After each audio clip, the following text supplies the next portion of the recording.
Did you see what she packed for Lily's lunch? Just a sandwich and an apple. What kind of mother does that?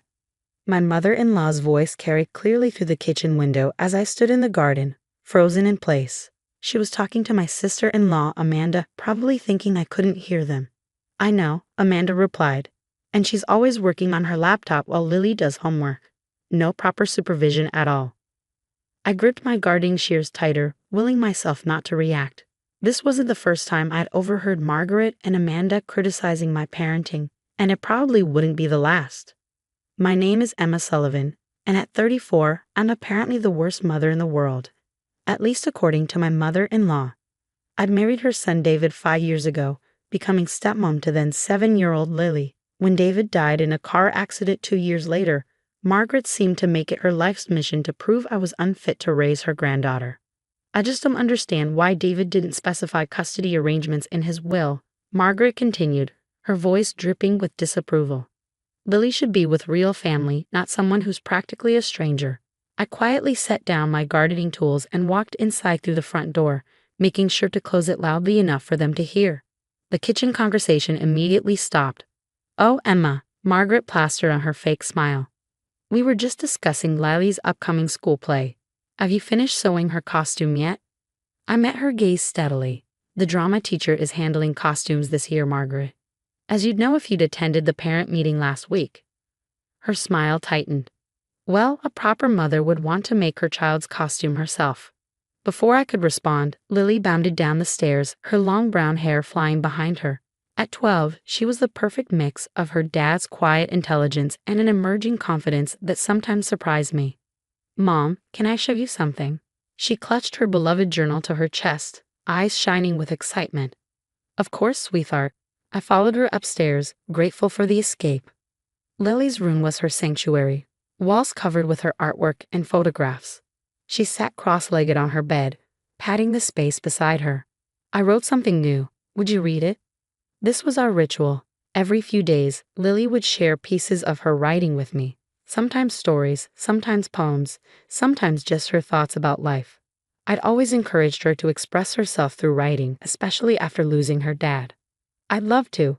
I sat beside her as she handed me her journal, open to a fresh page. "Dear Dad," it began. "Mom and I planted your favorite sunflowers today. She says they're like tiny suns, reaching up to say hello to you." I think she's right. My throat tightened as I read. Lily had been writing letters to David in her journal for months now, processing her grief in her own way. Each one was beautiful and heartbreaking and full of hope.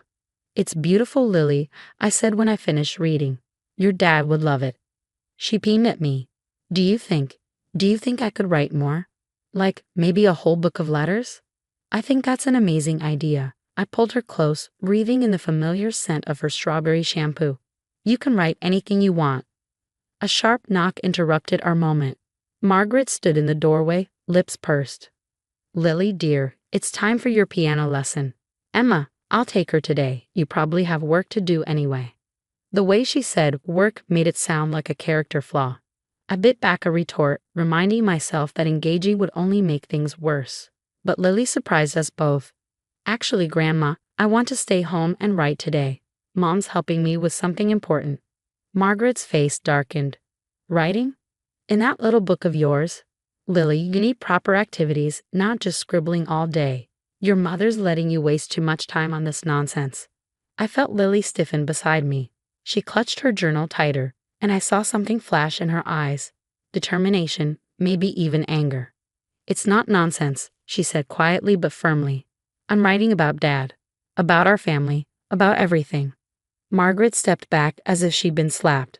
"About everything." "Everything," Lily confirmed, meeting her grandmother's gaze steadily.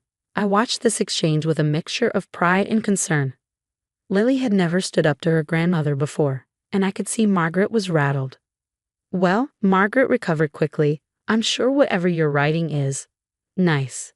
But piano is more important for your future. Come along now." "No." Lily's voice was stronger now. "I'm staying here with Mom. We have work to do." Margaret turned to me, eyes blazing. "This is your influence, isn't it? Turning her against proper activities, against her family? I knew letting her stay with you was a mistake. Wait until everyone hears about this." She stormed out, her footsteps thundering down the stairs. Moments later, the front door slammed. Lily looked at me, worry creeping into her expression. "Are you mad at me, Mom?" I pulled her into a tight hug. "Never. I'm proud of you for standing up for what matters to you.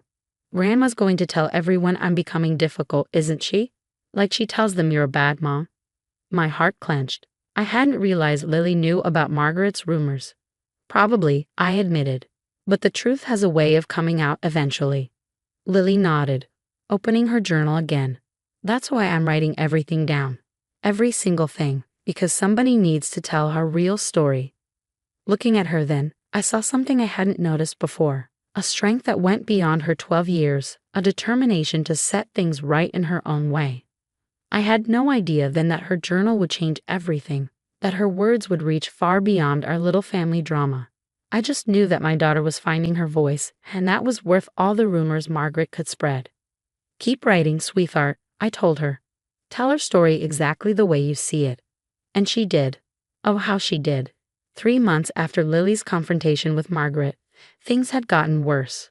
The rumors about my parenting spread like wildfire through the family and even into our small community. Margaret had always been influential in local social circles, and her words carried weight.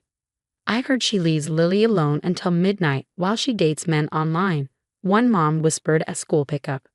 "My cousin told me she spends all the insurance money on herself," another chimed in. I kept my head high, focusing on what mattered. Lily was thriving, despite or perhaps because of our unconventional life together. Every evening, we'd sit in our cozy living room, sharing stories about our day. She'd write in her journal while I worked on freelance articles, both of us comfortable in our quiet companionship. But one rainy Tuesday changed everything. "Mom." Lily burst into my home office, nearly tripping over her backpack. "Mrs. Peterson wants to talk to you." About my journal. I followed her downstairs where her English teacher waited. A tall woman with kind eyes, Mrs. Peterson had always supported Lily's writing. "Emma," she smiled warmly, "I hope you don't mind me stopping by. I had to show you something." She pulled out a literary magazine. I submitted one of Lily's journal entries to Young Writers Quarterly, with her permission, of course. My hands trembled as I opened the magazine to the marked page. There it was, Lily's letter to her dad about the sunflowers, printed in a national publication. "But that's not all," Mrs. Peterson continued. "The editor called me personally. They want to see more. They think Lily's journal could be a book." I sat down hard on the nearest chair. "A book? A real book, Mom?" Lily bounced with excitement. "About us? About everything. Everything." The word echoed in my mind. Every moment of grief, joy, and resilience we'd shared. Every subtle dig from Margaret, every whispered rumor, every triumph we'd celebrated quietly together. The editor believes Lily's perspective on losing a parent, gaining a stepmother, and navigating family dynamics could help other kids in similar situations. Mrs. Peterson explained. Her voice is extraordinary. That evening, after Mrs. Peterson left, Lily and I sat together reviewing her journal entries. Her words painted our life in vivid detail. The way we'd cook dinner together while dancing to David's old records, our weekend adventures exploring hiking trails, the quiet moments when grief caught up with us and we'd hold each other tight. She'd also written about Margaret's constant criticism, but not with anger. Instead, she described her grandmother's actions with a child's clear-eyed perception. "Grandma thinks love is like a pie, where giving some to one person means less for everyone else. But Mom taught me love is like a garden. The more you tend it, the more it grows." As we read, my phone buzzed repeatedly. News of the potential book deal had reached Margaret. "How dare you exploit my granddaughter for money?" Her text read. "This is exactly the kind of attention-seeking behavior we've come to expect from you." I showed the message to Lily, who took my hand. "Should we stop?" I asked her. "We don't have to do this if it's going to cause more problems." She shook her head firmly. "Remember what you always tell me? The truth matters. And this is our truth, Mom." Over the next few weeks, Lily worked with an editor to shape her journal entries into a cohesive narrative. She titled it Sunflowers for Dad, Letters from a Not-So-Broken Family. Margaret's campaign against us intensified. She called family meetings, which we weren't invited to, contacted school administrators with concerns about Lily being exploited, and even tried to consult a lawyer about stopping the publication. But Lily remained undeterred. Each attempt to silence her story only made her more determined to tell it. "You know what's funny, Mom?" she said one night as we reviewed the final manuscript. "Grandma thinks she's protecting our family's reputation, but she's really just scared of the truth." "What truth is that, sweetheart?" She looked up at me, her eyes wise beyond her years. "That family isn't about who you're born to. It's about who loves you enough to let you be yourself." The first advance copy of the book arrived on a sunny Saturday morning. Lily's hands shook as she opened the package, revealing a beautiful hardcover book with a sunflower on the cover. We sat together on the porch swing, turning pages in silence, both crying and laughing at the memories captured in her words. She told our story with such honesty and grace, acknowledging the pain of loss while celebrating the joy we'd found in building our new life together. The final chapter was a letter addressed to both David and me. "Dear Dad and Mom, sometimes people think because we're not a normal family, we must be broken. But we're not. Mom taught me that families are like your favorite sunflowers. They can grow in unexpected places, face whatever direction feels right, and still reach for the light." I hugged Lily close, overwhelmed with pride and love for this remarkable girl who'd found such a powerful way to stand up for our family. That evening, a car pulled into our driveway. Margaret stepped out, holding what looked like an advance copy of the book. Lily squeezed my hand. "Ready, Mom?" I nodded, knowing that whatever came next, we'd face it together, just like we always had. Our not-so-broken family of two, standing strong in the light. Margaret stood at our door, the book clutched against her chest. Her usual mask of superiority had cracked, revealing something I'd never seen before: uncertainty. "Can we talk?" she asked, her voice lacking its usual sharp edge. Lily stepped forward. "We can sit in the garden, Grandma, by the sunflowers." The three of us made our way to the wooden bench nestled among the towering yellow blooms. It was sunset, and the golden light caught the flowers just right, making them seem to glow from within. "I read it," Margaret said finally, running her hand over the book's cover. "All of it, twice." "And?" Lily's voice was steady, though I felt her hand slip into mine. Margaret paused, seeming to struggle with her words. "I never saw it this way, through your eyes." She opened the book to a marked page and began to read aloud. "Grandma brings fancy cookies to our house every Tuesday. She says Mom's homemade ones aren't good enough. But what she doesn't know is that Mom and I love baking together. Even when the cookies burn, we laugh and try again. Because sometimes the best memories taste like slightly burnt chocolate chips and endless second chances." I remembered that day clearly. Margaret had swept into our kitchen, taken one look at our misshapen cookies, and returned an hour later with a box from an expensive bakery. At the time, it had felt like just another criticism. But Lily had transformed it into something else entirely, a testament to the joy we found in our imperfect moments together. "There's more," Margaret continued, her voice wavering. She flipped to another page. "Mom keeps all of Dad's pictures up. Not because she's stuck in the past, like Grandma says, but because she knows memories aren't something to hide. They're part of our story, just like the new pictures we add every month are part of our story.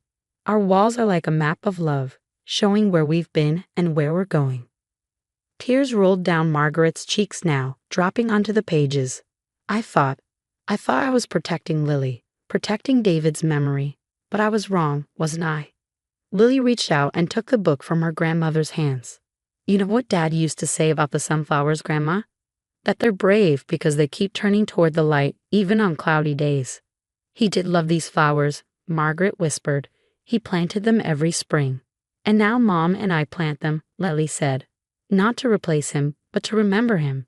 Just like Mom didn't replace you in my life. She just gave me more love to grow with." The sound that escaped Margaret was somewhere between a laugh and a sob.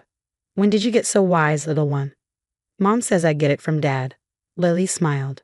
"But I think maybe I learn it from all of you, even from the hard stuff." Margaret turned to me then, her eyes red but clear. "Emma, I have been horrible to you. All these years, I was so afraid of losing my connection to David, to Lily. I couldn't see that you were keeping his memory alive in the most beautiful way. By letting Lily be herself," I said softly. "By helping her write her own story." The book was already gaining attention. Early reviews praised its honest portrayal of grief, blended families, and the courage to stand up for one's truth.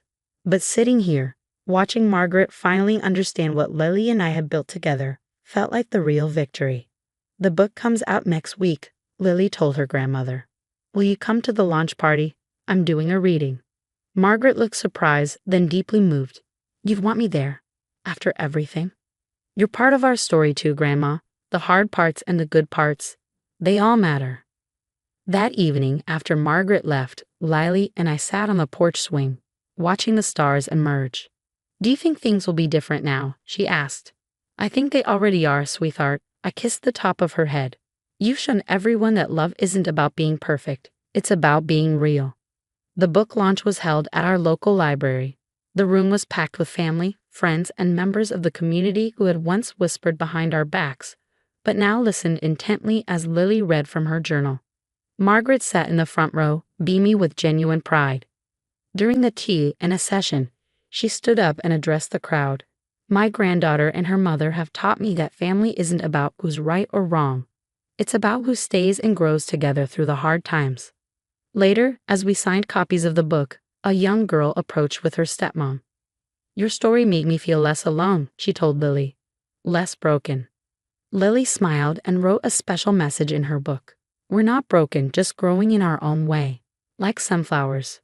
That night, exhausted but happy, Lily and I added a new photo to our wall. One of the three of us at the book launch, Margaret's arm around me, all of us laughing at something now forgotten. It wasn't a perfect happy ending, but it was real.